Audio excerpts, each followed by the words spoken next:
Now let's get started reviewing an example of a bad resume. Now, why would we go over a bad resume? Basically because we need to know exactly what a bad resume is considered so that we can improve upon it or even make it the best possible resume for a potential employer. So let's get started. So first of all, on a bad resume, you'll see that where the person's name that's applying for the job, when they have their resume, it doesn't have a city or a state. Besides that, a little bit further down where the objective is, you can see that the objective is pretty plain and simple. It doesn't have anything specific. It says, I want a job that pays well and doesn't require too much work. I am good at many things and just need a chance to prove it. Looking for anything that will make me money.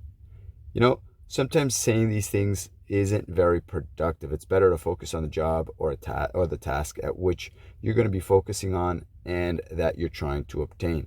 That will get you the funds or the money that you need to be able to cover your expenses instead of focusing on the money first.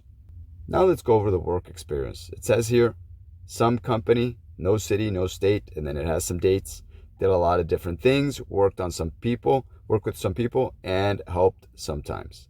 Was part of a team, but left because the job was boring. That's not what you want to have on a resume, obviously. You want to make sure that you're very specific in terms of the tasks that you completed and how you helped the company or the business that you worked for. That's very important, and that you were able to get things done. Next, for work experience, another job, no city, no state. Again, you need to have a city and state, and if it's a remote job, you put remote. Below that, it says, did some paperwork and answered phones. Took breaks and sometimes worked on tasks. Manager was unfair, so I left. It's better to keep out emotions, okay? If you have any emotions about your last job or any comments or opinions, try to keep them to yourself and remain objective. Make sure that you mention exactly what you did in terms of tasks in a professional manner where people will understand how you can apply what you did for them over to your new employer. Okay, that's extremely important. If you didn't do anything for the other employer, there's a low likelihood you're going to do the same for your current or new employer. Let's move on to education. It says some high school graduated, I think. I took some classes but didn't like school much.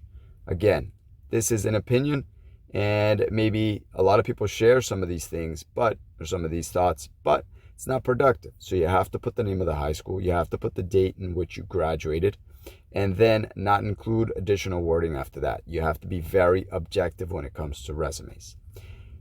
And then where it says took some classes, you need to be specific in terms of what classes you took that might apply to this new employer.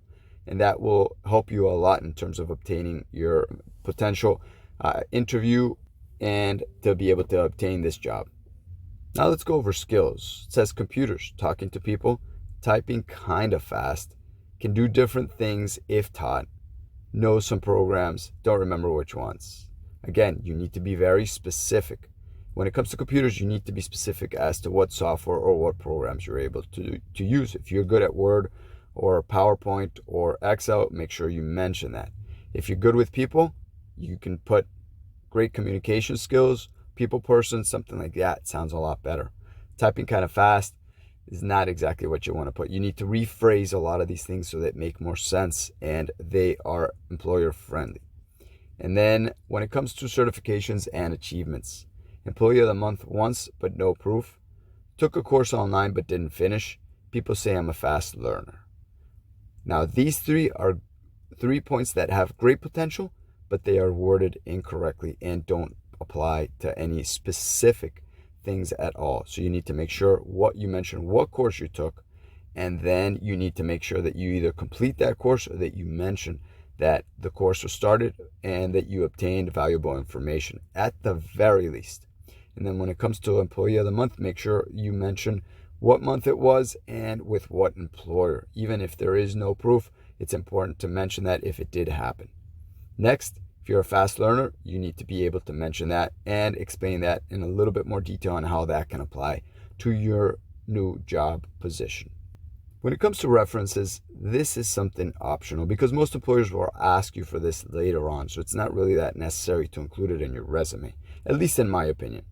And even worse if you mention your references are your mom or a former coworker who doesn't even work there anymore, and some guy I work with but we lost touch with. See, that's not what you want on your resume. So completely erase that, eliminate that, and stay objective and let your employer ask you for who they want as a reference, and then provide that when it's time to do that.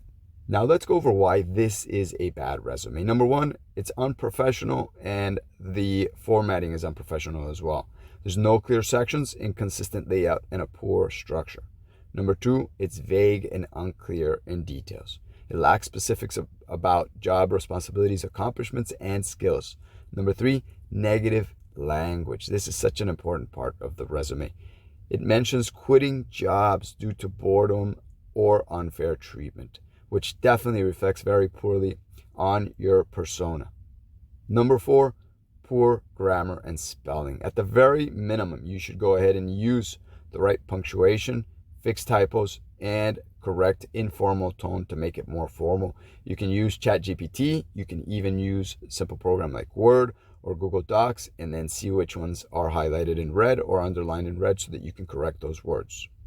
Number five, lack of measurable achievements. No quantifiable data to show value or impact. Number six, very weak references. Listing family members and unknown contacts is unprofessional. Never do this, please. Number seven, incomplete contact information. Missing full email address and improperly formatted phone number. How are you going to get called for the job interview if they can't contact you? See, now that's something fundamental that should always be there and should be easy for employers to be able to reach you, to be able to set up a date for that interview. Number eight, unclear educational background. Doesn't specify graduation date, the degree you obtained, or any relevant coursework. Make sure you take the time to find out, research, call your university or your college or your high school and get the details. It'll take a few more minutes to get that information, but it's extremely important so that you have a complete resume. Now, something that's very important is that this resume would likely get rejected instantly by employers and Applicant Tracking Systems, or ATS. Instead, a professional resume should be clear, concise, and highlight relevant skills and achievements using quantifiable data and a structured format.